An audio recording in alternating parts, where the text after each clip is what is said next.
Un desagradable efecto secundario de la digestión son las flatulencias.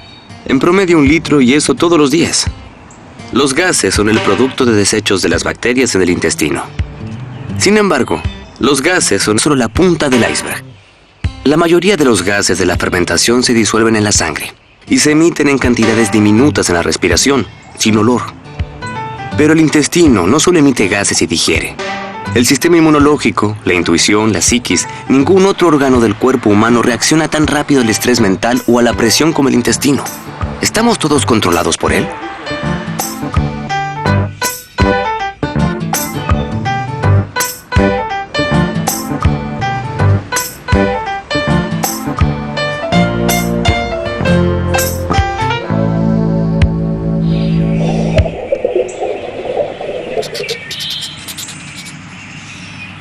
La digestión está muy arraigada en el lenguaje, sensación instintiva, decisión instintiva, como una patada en el estómago, hasta estar muy asustado.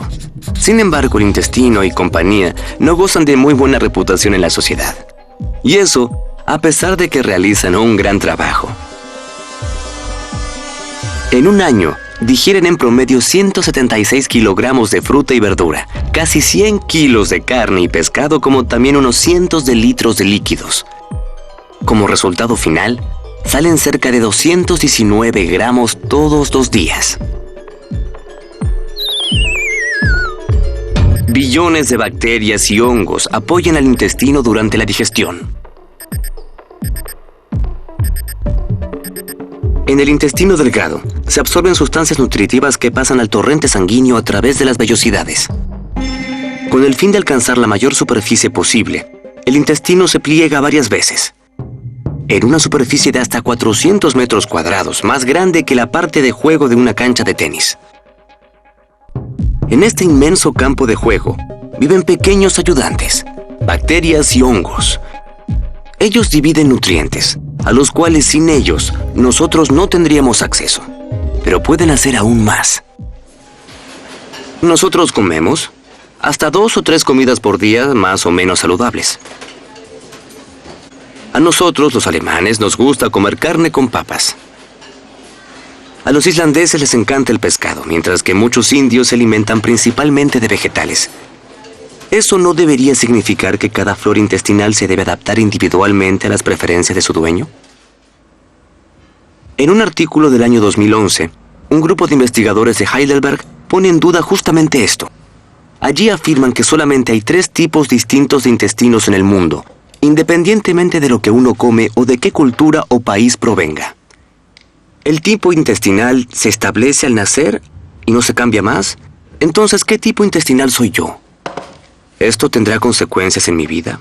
¿En mi salud?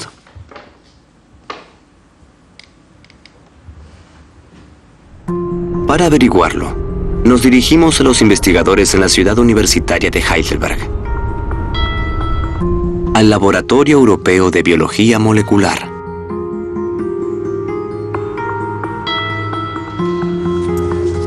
Pierre Bourque y su equipo investigan la composición de microbioma. ¿Qué bacterias viven en el intestino humano? ¿Y cuáles son las diferencias? Durante muchos años de trabajo, los científicos examinaron muestras de heces en todo el mundo y todo el material genético de diferentes muestras.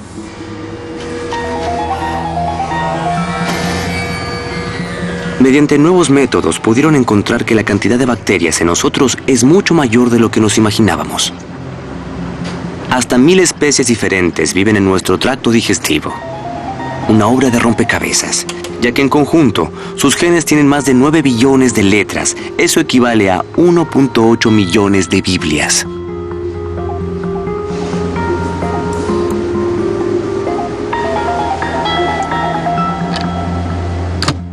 Teníamos voluntarios de diferentes países y queríamos ver cómo se diferenciaba la flora intestinal.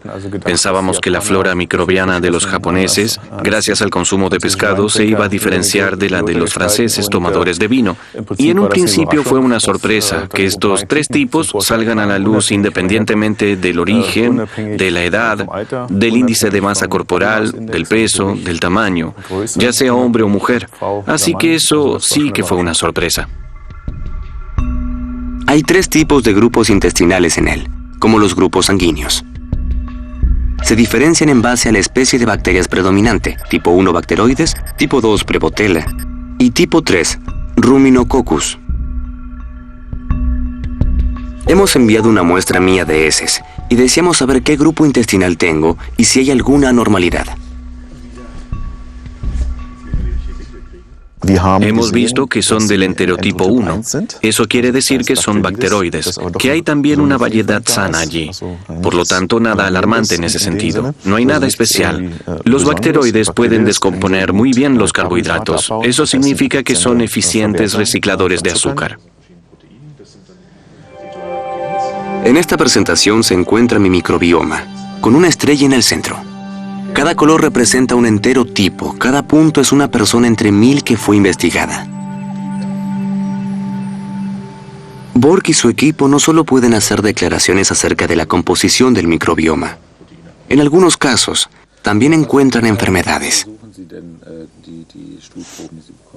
Sí, ampliamos constantemente el círculo. En este momento tenemos solamente 5. Esto es cáncer de colon, lo que tiene sentido. Luego tipo 1 y tipo 2, diabetes, ya que disponemos de datos para ello. También enfermedades inflamatorias crónicas, como por ejemplo la enfermedad de Crohn. Ya hay un par de datos para ver. Tratamos de ampliar la lista dependiendo del estado de la ciencia y estamos avanzando. Por suerte, en mi caso no hay nada raro.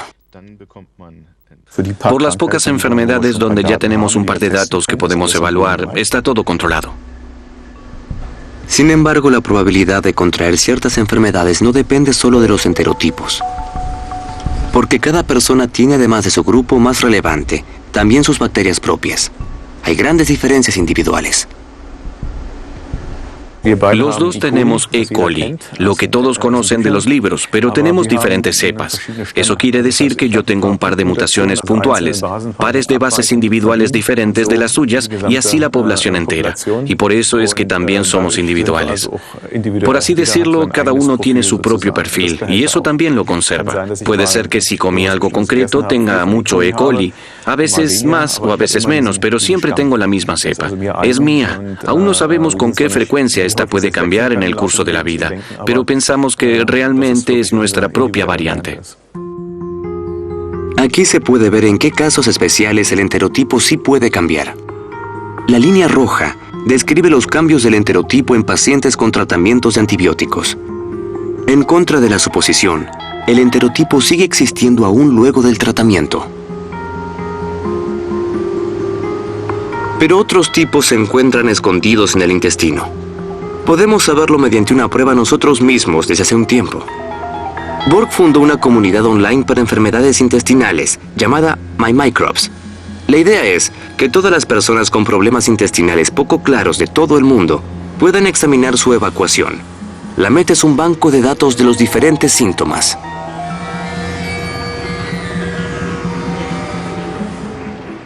Esto ocurrió por el hecho de que recibí muchas llamadas luego de que hicimos una publicación de estos 3 enterotipos y la gente me describió su terrible experiencia para que pueda servir para la ciencia, para poder encontrar soluciones más rápido. Porque en un principio lo que podemos hacer con ello es devolverles a los voluntarios los resultados que ahora estamos probando en la ciencia. Queremos reunir a 5,000 individuos para tener una imagen a gran escala de cómo está constituida nuestra flora intestinal en la población humana.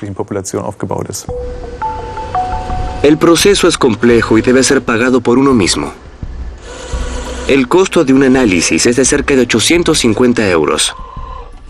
Cuantos más voluntarios se inscriban, mayores son las posibilidades de diagnosticar antes las enfermedades. Al final, en algún punto hay un estudio donde, basándose en las muestras de heces, ya se puede ver en las primeras etapas una variedad de enfermedades intestinales. En teoría, los investigadores ya pueden deducir las resistencias a los antibióticos. Pero para estar completamente seguros, todavía tienen muchas pruebas para investigar y comparar.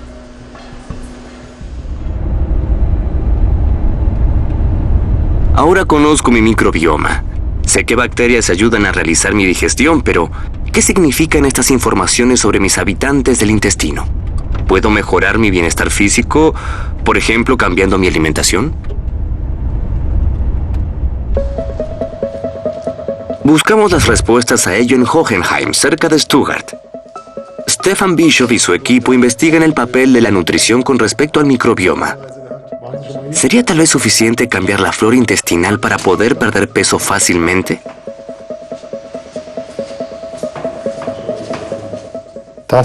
Eso sería una exageración. Se trata de la cuestión de cuánto aporta realmente la flora intestinal a nuestra obesidad. No sabemos el número exacto, pero se estima que está en el orden de 5 al 10%. Por lo tanto, sigue siendo todo un tema cuánto comemos, cuánto nos movemos. Las cosas que ya son conocidas no las vamos a tirar por la borda, pero se añade un nuevo componente. Y tal vez yo lo formule de forma positiva, una nueva magnitud potencial. En este sentido, la pregunta de si hay nuevas recomendaciones dietéticas no es una mala pregunta, pero creo que aún hace falta un poco de tiempo hasta que podamos llevarlo de las bacterias a las recomendaciones dietéticas. Me encuentro con Jacqueline de Ries. Esta mujer de 41 años de edad lucha desde su infancia contra la obesidad. Y 2 embarazos se le hicieron mucho más difícil. Durante mucho tiempo no logró reducir su peso. ¿Puedo preguntar cuántos kilos hay entre esta fotografía y lo que podemos ver ahora? 35 kilogramos. Wow, eso es mucho. ¿Y qué hizo previamente para poder bajar de peso? El programa clásico. Uno comienza en algún momento con Herbalife, que es el programa clásico que te venden. Luego probé Weight Watchers. Y luego traté de hacer FDH. Pero todo es un cuento. Todo provoca luego el famoso efecto yo-yo. La señora de Ries forma parte de un estudio integral. Reducir de peso para la ciencia. Los investigadores quieren saber cómo cambia el microbioma mientras que se baja de peso, desde la fase inicial hasta después poder mantenerse en peso. Durante la pérdida de peso, los científicos distinguen 3 fases. Durante la primera fase se reduce radicalmente el peso. Luego, los investigadores vuelven lentamente a una dieta normal, con un contenido calórico reducido. En la tercera fase, el objetivo es poder mantener el peso. En las 3 fases, la flora intestinal se modifica. Tenemos datos que muestran claramente que este tipo de programas de pérdida de peso causan cambios masivos en el microbioma y diversos cambios en las diferentes fases del programa de pérdida de peso. Por lo tanto, estos cambios en la microbiota intestinal, estos reflejos, son muy lógicos. La señora de Ries ha reducido su grasa corporal por la increíble cantidad de 25 kilogramos. Y su microbioma ha cambiado. Pero las bacterias no siempre lo hacen tan simple. Ellas luchan y hacen aquello para lo cual en realidad fueron diseñadas. La naturaleza de nuestro organismo es en realidad mantener el peso y no perderlo. Esto significa que la microbiota trabaja en contra nuestra, así como la psique y todo ese tipo de cosas. Por eso tenemos un nuevo obstáculo que hemos conocido allí, que hay que superar. Porque la microbiota, en tiempos de escasez, se optimiza de manera tal que lo poco que le dan de alimento lo utiliza de manera óptima. Y vamos a decir ahora, como si fuese un deseo, un pensamiento o un sueño, si pudiésemos encontrar un nuevo antibiótico, probiótico o lo que sea, que pueda poner fin a esta lucha en contra, una dieta podría ser más eficaz. En un futuro, uno podría entregar una muestra de heces. Y corto tiempo después, recibiría una especie de cóctel con diferentes medicamentos y una dieta adaptada a la persona. Un par de kilos menos no me perjudicarían a mí. El hecho es que una dieta equilibrada no solamente es buena para nosotros, sino también para la flora intestinal. Es importante una flora intestinal diversa, porque protege al organismo de las enfermedades. Ya solo por el hecho cuantitativo que si no hay más lugar, nadie puede instalarse. Pero el propio intestino puede defenderse contra los enemigos. Produce los llamados macrófagos, que devoran a los patógenos. Los pequeños ayudantes están estrechamente relacionados con el sistema inmunológico y reaccionan cuando hay enemigos en el intestino. Porque alrededor del intestino hay una red de nervios con un total de 100 millones de células. Después del cerebro y la médula espinal, el sistema nervioso entérico tiene el mayor grupo de células nerviosas en el cuerpo humano. El sistema nervioso entérico trabaja de manera totalmente autónoma. Constantemente envía informaciones al cerebro inconscientemente. Por el contrario, el cerebro mismo envía muy poca información al vientre.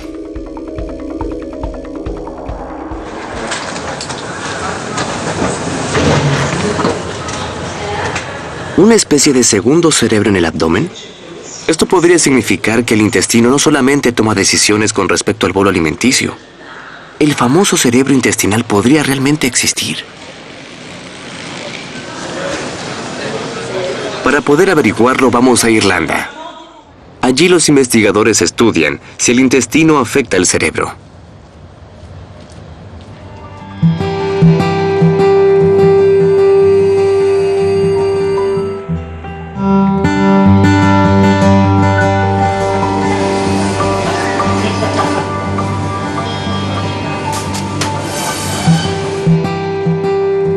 El Instituto Cork para las Ciencias de la Nutrición.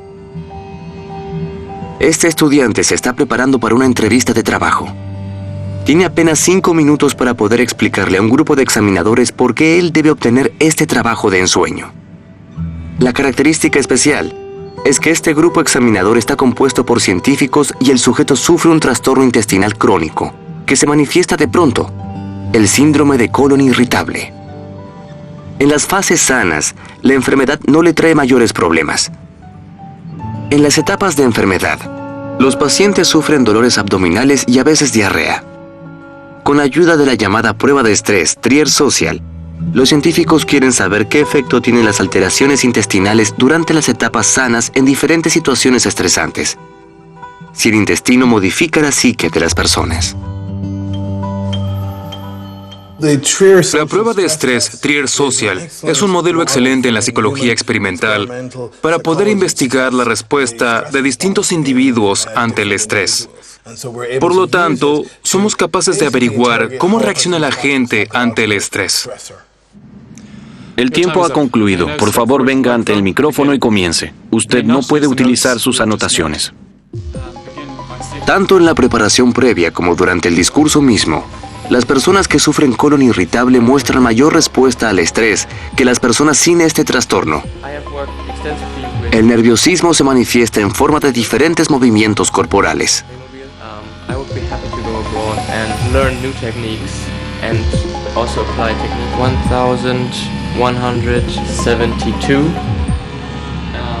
En la prueba de recuento posterior, el nerviosismo se puede notar más claramente. Contar hacia atrás desde 2023 de 17 en 17. Al finalizar la prueba se examinan los valores de cortisol en la mucosa de la boca, una hormona que se libera en las situaciones estresantes. Los valores se incrementan notablemente en las personas con problemas intestinales, una señal de que son mucho más vulnerables al estrés. El intestino estresa al cerebro.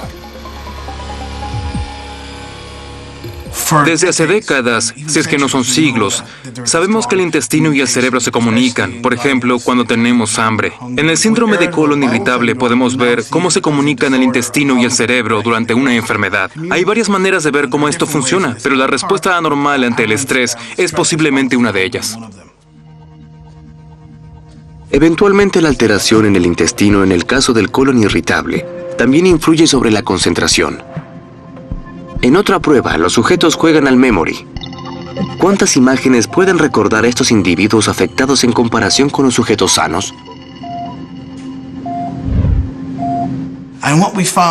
Hemos encontrado pacientes con síndrome de colon irritable que tienen un pequeño pero significativo déficit en el aprendizaje del hipocampo. Eso significa que su capacidad de distinguir objetos está influenciada y el hipocampo es una parte importante del cerebro que es responsable de la memoria.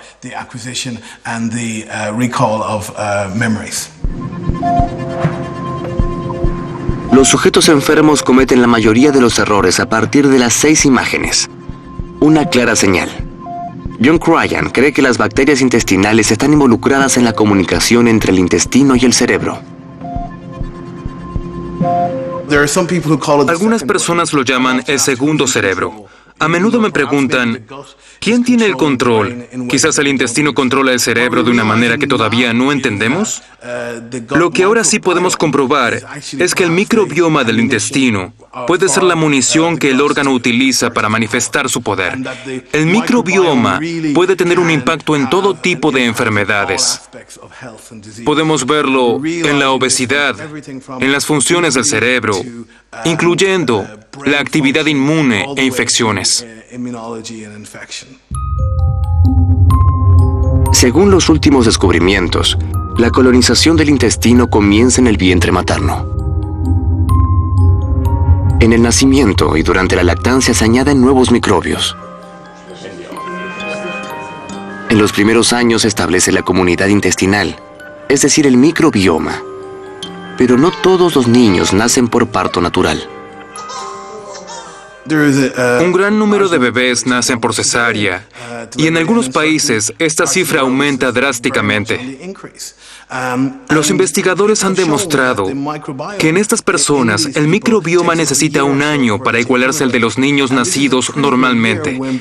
Este también es un año crítico en donde se desarrolla el cerebro. Una de las preguntas que tenemos gira en torno a las consecuencias para el desarrollo del cerebro y el desarrollo simultáneo del microbioma en el contexto de la creciente cantidad de cesáreas. El aumento del nerviosismo. Disminución de la atención debido a una escasa colonización en el intestino. El último estudio de la gente de Cork va aún más allá. Se llevó a cabo en ratones de laboratorio. Los animales son completamente normales, excepto por una diferencia crucial. Tienen un intestino libre de bacterias.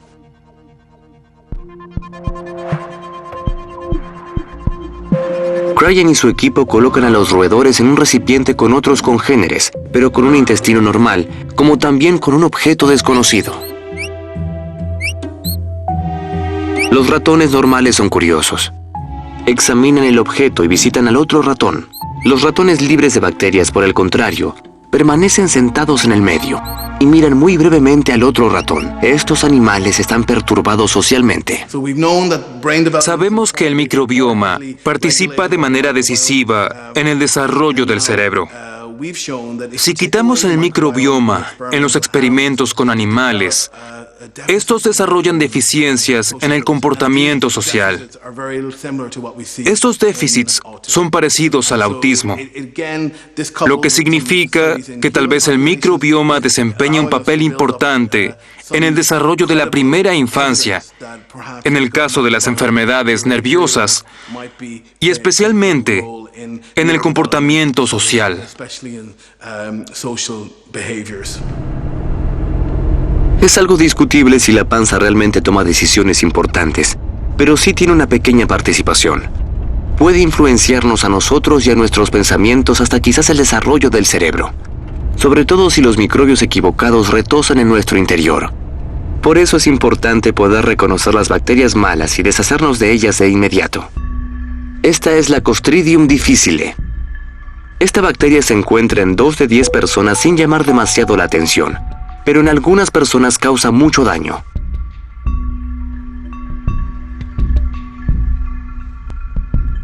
La mayoría de ellas son personas mayores, cuyo intestino ha sido debilitado por tratamientos previos con antibióticos. Donde se ha dañado el microbioma, hay lugar para otras bacterias como el Clostridium. La consecuencia: una inflamación intestinal con diarrea hasta la destrucción de las células intestinales. Es muy difícil poder reconocer una enfermedad con esta bacteria, porque solo ciertos tipos producen toxinas que provocan enfermedades, y solo se pueden encontrar mediante cultivos. Así se hace normalmente, pero se necesita mucho tiempo y dinero para ello. Y tampoco sabemos si las bacterias que cultivamos son las que contienen las toxinas, y solo ellas son las que nos enferman. La prueba de la toxina es rápida, tal vez dura media hora, pero no es tan precisa. Necesitamos una muestra de heces y debemos llevarla al laboratorio para luego poder analizarla. Estamos en los Países Bajos. Allí vive un especialista en términos de reconocimiento de clostridios, el perro de la raza Beagle llamado Cliff. Hasta hace pocos años, Cliff era un perro ordinario. Hasta que los científicos de la Universidad de Ámsterdam se les ocurrió darle para olfatear ciertas bacterias intestinales. El entrenamiento se llevó a cabo en todo tipo de lugares. Escondieron varias muestras de heces en tubitos de plástico y el perro debía encontrarlas. La fina nariz del perro detecta pequeñas cantidades de bacterias, incluso a través de paredes de plástico. No es algo nuevo que los perros detecten enfermedades, como por ejemplo la diabetes y el cáncer, pero detectar bacterias por el olfato es algo único.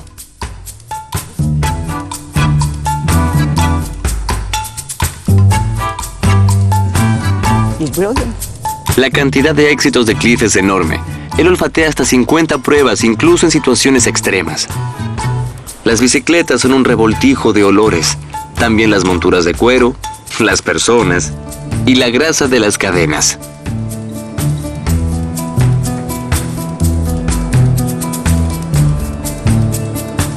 Cuando le ponen la correa es la señal para el perro de que tiene que trabajar, buscar la bacteria.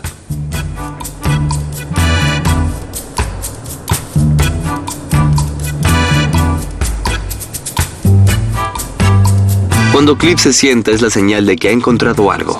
Y generalmente tiene razón. Lo hizo otra vez. En el paso siguiente debe olfatear a pacientes reales. Cliff se encuentra en camino a su puesto de trabajo en un hospital.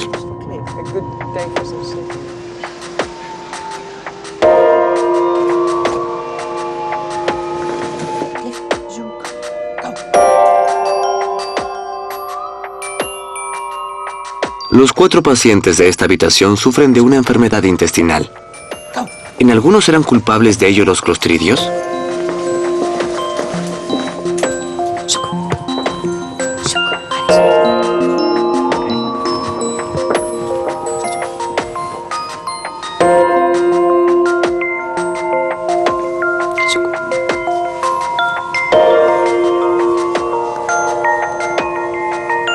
Encontramos los clostridios.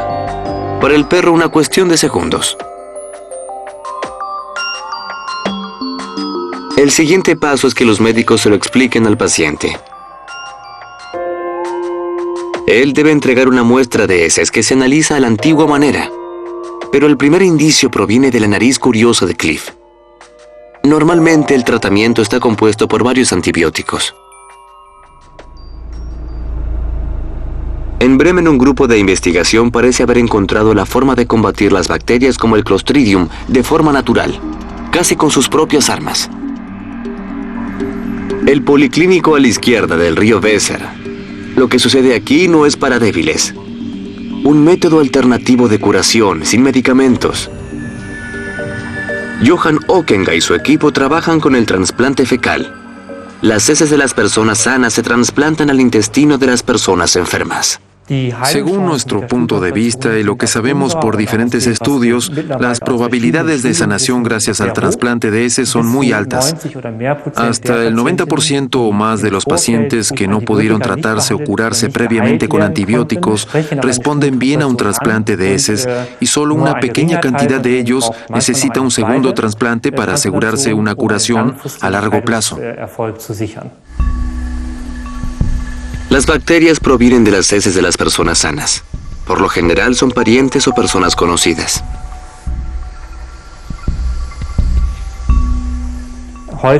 Con frecuencia proponemos que el donante sea del círculo familiar o de amigos, porque así tenemos cierta confianza de que lleve una vida sana y demás.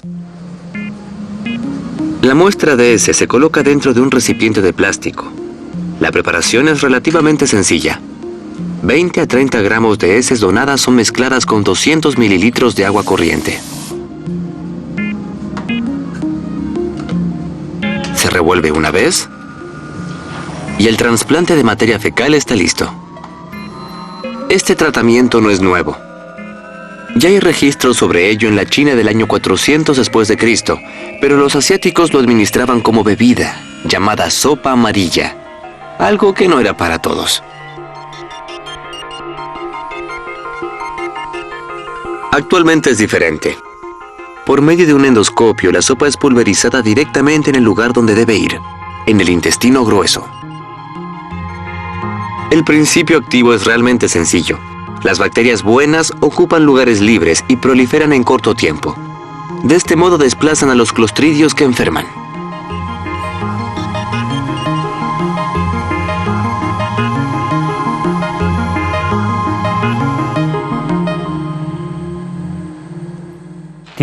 El futuro seguramente demostrará lo bien que se pueden volver a encontrar estos datos en la vida cotidiana.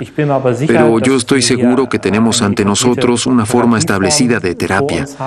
Lo emocionante será poder simplificarla aún más. Tal vez en el futuro haya una cápsula que se pueda tragar, con lo cual el trasplante de heces perderá un poco su carisma emocional y para los pacientes será aún más fácil y sencillo de implementar.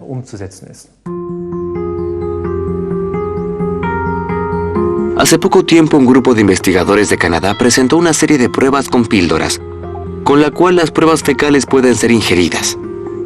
En el proyecto Repopulate, también de Canadá, trabajan con píldoras que contienen una mezcla balanceada de bacterias intestinales.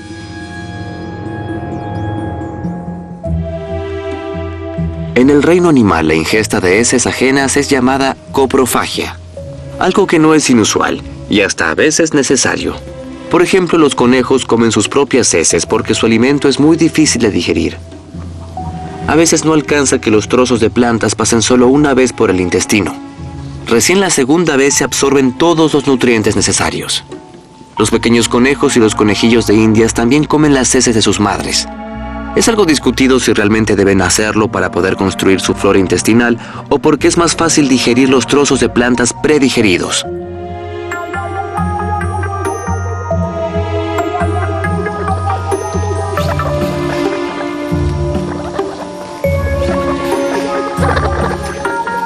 Hasta el mejor amigo del hombre en ocasiones come excremento. En el caso de los perros puede ser una advertencia sobre alguna enfermedad o una mala alimentación.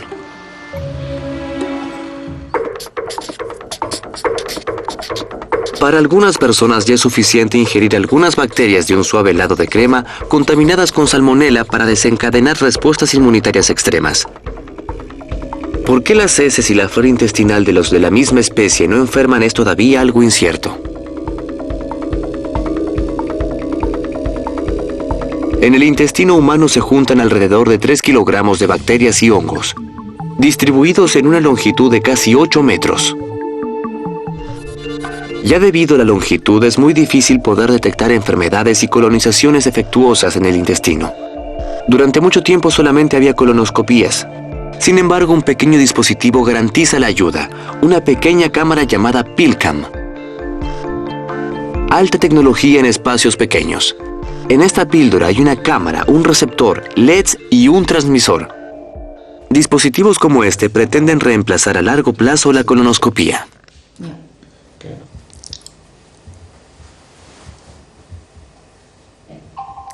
Perfecto.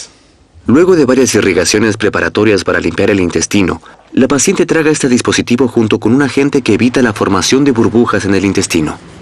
Puede abandonar el consultorio y continuar con su vida cotidiana normal. La cámara se mueve con el peristaltismo por el tracto gastrointestinal y toma imágenes 2 a 5 por segundo.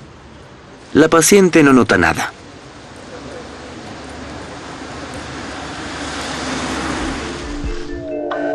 Hay diferentes tipos de cápsulas.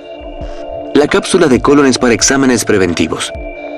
La pequeña cápsula muestra áreas del intestino delgado a donde ni siquiera se puede llegar con la endoscopía. El intestino delgado es un órgano que era visible en una endoscopía en partes pequeñas. En la gastroscopía se ven alrededor de 50 centímetros desde la parte superior. En la colonoscopía se puede ver el 20% de la parte inferior. Los 2 a 4 metros restantes era imposible de revisar por medio de la endoscopía. Existen procedimientos especiales con los cuales es posible.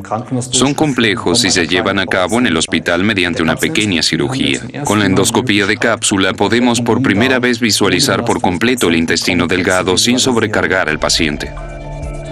En Alemania en el año 2003 este procedimiento ya había sido utilizado más de 18.000 veces, una tendencia creciente.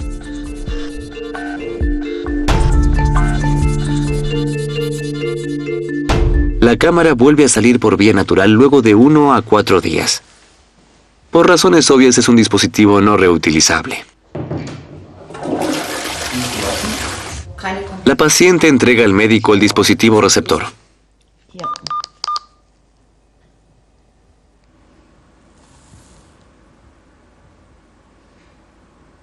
Esta forma de evaluar al intestino tiene muchas ventajas, pero también tiene su lado oscuro.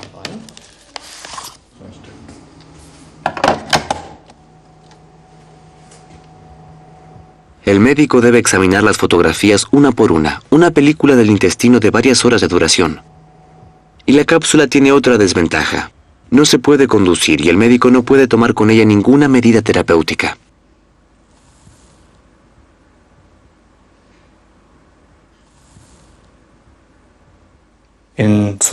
Tal vez en el futuro cercano la cápsula sea dirigible desde el exterior como una especie de mini submarino.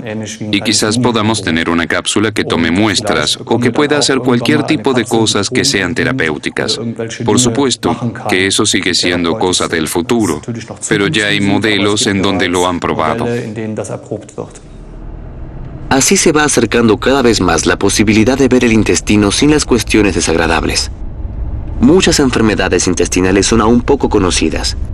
Si uno supiera de qué manera el intestino decide qué es malo y qué es bueno, qué bacterias pueden asentarse y cuáles no, entonces ¿podrías intervenir para curar?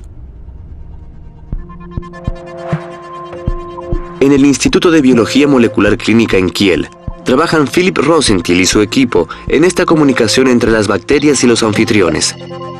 Su objeto de estudio es un pequeño cefalópodo, el calamar hawaiano.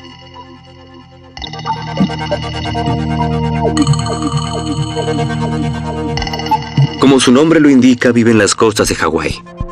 Para poder sobrevivir, este animal necesita bacterias luminiscentes especiales. Sin embargo, el calamar primero tiene que buscarlas.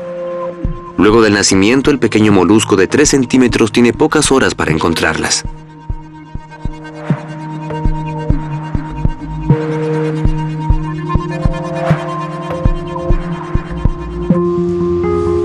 La gente de Kiel investiga las muestras de la piel del calamar para ver cómo es la relación entre las bacterias y el calamar.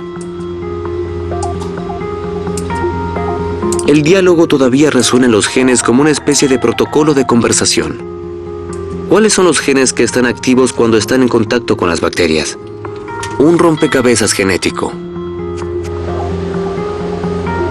Al final se encuentran unas enzimas específicas, prácticamente las palabras de la conversación.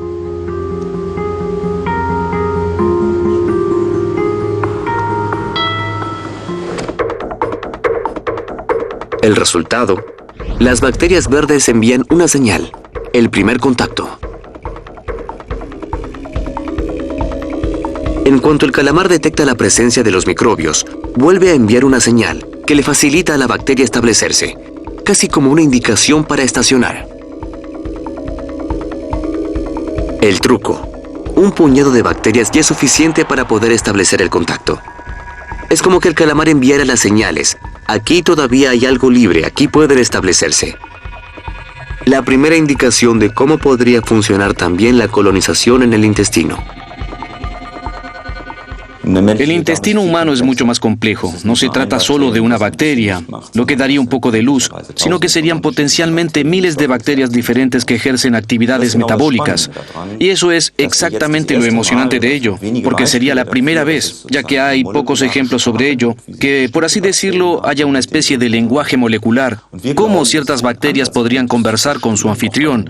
Y creemos que es un punto de partida para entender cómo ciertos tipos de bacterias con ciertas funciones pueden interactuar con su anfitrión y comprender este idioma que se produce en los primeros minutos de la interacción entre el anfitrión y la flora intestinal.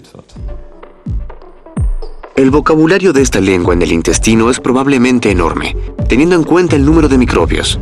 Más de 1 billón de individuos, un 1 seguido por 12 ceros. 10 veces más que las células del cuerpo. Esto también significa que estamos formados solo por un 10% de células humanas y el 90% restante son células bacterianas. Para comprender que el lenguaje de las bacterias no es solo de valor académico, los investigadores quieren en un futuro poder curar. Comprender la lengua también es hablar ese lenguaje y significa poder participar en esa interacción. Es decir, que a largo plazo debemos poder realizar algo así o transformarlo en una terapia, porque también sabemos que en el caso de muchas enfermedades inflamatorias, este lenguaje probablemente esté perturbado y el conocimiento de esta lengua es un requisito para poder copiar las cosas y comprender las estructuras moleculares y agregarlas como una mezcla compleja para desplazar a las bacterias buenas o a las malas de la colonización. Si supiéramos qué tipo de bacterias son buenas para las personas, ¿podríamos fabricar yogures especiales con el fin de expulsar a las bacterias malas?